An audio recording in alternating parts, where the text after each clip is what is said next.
Hey guys, welcome back to Ironside Ranch. What can you do when you cannot carry a firearm?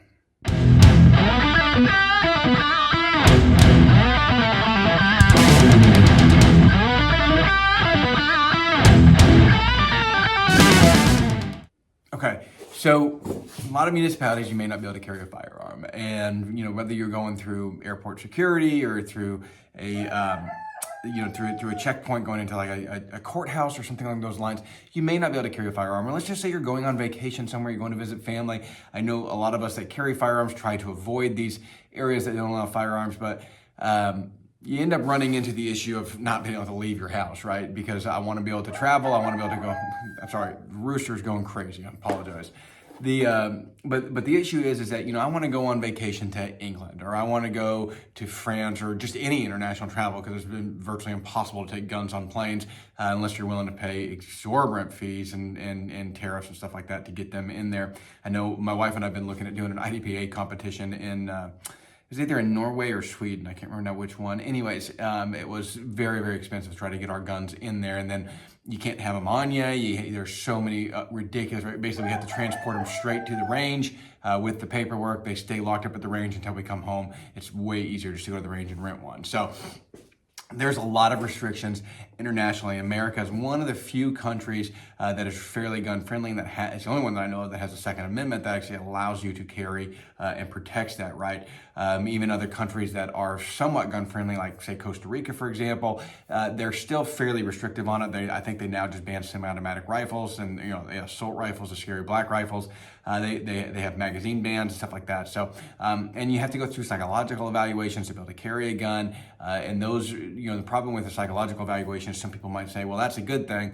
The issue that you run into with it is that the psychological organizations are highly, highly politicized. And so it'd be very difficult, I think, to get a fair evaluation. You'd have to find very specific doctors and hope that they don't lose their license for handing out too many gun permits, et cetera, et cetera. So it becomes an issue, right? So the other issue that we run into is, say I'm traveling somewhere to New York, and New York, for one, doesn't honor permits from basically anybody else, but two, even if they do honor the permits, or even if you're law enforcement, you're protected under the LEOSA Act, you still run into the issues of they basically made it illegal to carry everywhere, right? So unless you're an on-duty police officer, you can't have a firearm. They make it very difficult even for off-duty police officers to carry, which is beyond ridiculous, but we kind of digress into that. So the issue that we run into is, I'm traveling, and again, we're just going to throw out a hypothetical because even these areas may not allow you to carry certain weapons. So there are weapons that we can carry in specific areas, so you have to research where you're going. Now, one weapon that you can carry, and you can carry this in a lot of municipalities, you can carry this in a lot of jurisdictions, and you can even get a lot of these through courthouses. Again, don't try to sneak it through, just ask the guard, hey, do I have to take this off my keychain? This is called a kubaton. I'm a big fan of defense kubatons. Basically, they go in your keys. They take some training, but minimal training, to use and employ effectively. And basically, you hold it at the bottom of your hand like that. They have different versions. This one's a spiked version. They have a rounded version. It is considered lethal, so be very careful about that. It is not a less lethal weapon. You strike somebody in the head, the neck with this, and you run the chance of killing them. So be very careful with this. This is not something to be used to just ward somebody off. This is, hey, my life is in danger and I need something. If you want something that can ward somebody off that has a little bit less consequences if you use it incorrectly, pepper spray is a great option, right? John Lovell, he loves pepper spray because it solves a different problem and the consequences are far less dire. So let's say you've got, I don't know, can't even hardly think of a situation, but somebody putting you in a precarious situation that doesn't involve maybe the next step of lethal force, that pepper spray allows you to get yourself out of that situation. And if you use it incorrectly, the consequences of using it incorrectly are far less dire than the consequences of using a firearm or even a defensive stick like this incorrectly. Now, these ones we give out with our classes. Eventually, we'll start selling these. Actually, I just got to figure out Alabama's sales tax because most things that we do don't require sales tax, but this actually would. So eventually, we'll start selling these here on our site. But for right now, I'll see if I can get a link in the description to our Amazon store so that y'all can pick these up.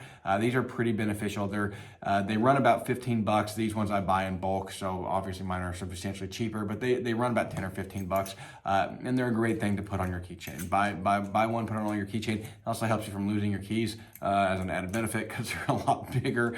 But the whole idea where you used to hear people say, well, put your keys between your knuckles. And the problem that I have with this idea of a defensive weapon is, one, that's not likely to do a lot of damage, and you're likely to break your keys. And so you're likely to really just piss off your attacker rather than actually create some distance between you and them. And then you have a really good possibility of breaking your key. And if I break my car keys, I'm really in a jam, because if I break that car key, I cannot get away from that attacker, then I'm really kind of stuck. You also have potential of like ripping keys off and stuff like that, which I'm not gonna necessarily worry that much about, but I certainly don't want to give some would-be attacker the keys to my house. So even without him knowing where I live, I still think that's probably unadvisable. So to me, I like a coup baton on my keys. I think that works as a great weapon. Now, you may not be able to carry these in every jurisdiction, so you still have to look this up, because this may be considered carrying a lethal weapon, and so you have to be kind of careful about it. So another option, and I left it inside when I got out here to do the video, so I apologize. But another option is carrying a tactical pen. I'm not a huge fan. I don't carry tactical pens, so I'm not a huge fan of them because I think they're too big and bulky, and I think that they cause undue attention. So I'm not a huge fan of tactical pens.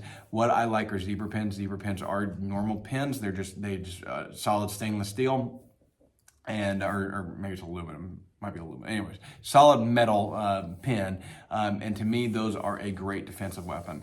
And so they work the same way as a coup baton. You stick it in your hand, at the bottom of your hand, and you have a striking weapon.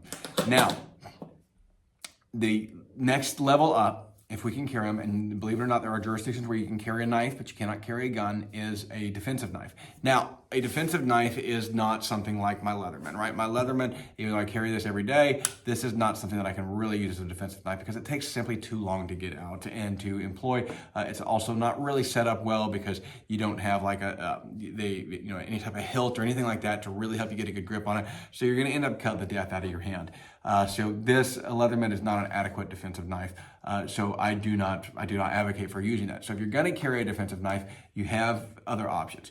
There are fixed blade knives that are optimal for defensive carry. There certainly are folders, so you can use, if you want to just carry a pocket knife and have it all be in one, you can carry something like an Emerson knife where it deploys very quickly. It's got the quick opener, a little hook on there, so once you get used to it, I mean, as fast as you can pull that knife out, it's open. And those are really nice. I'm a big fan when it comes to defensive knives of a very specific type of knife, and I like what's called a push dagger. And the reason I like a push dagger is because a push dagger, so this is a push dagger goes into your hands and basically you jab with it, right? So you're jabbing and you are boxing, okay? But we're boxing them with a weapon. We're trying to create distance.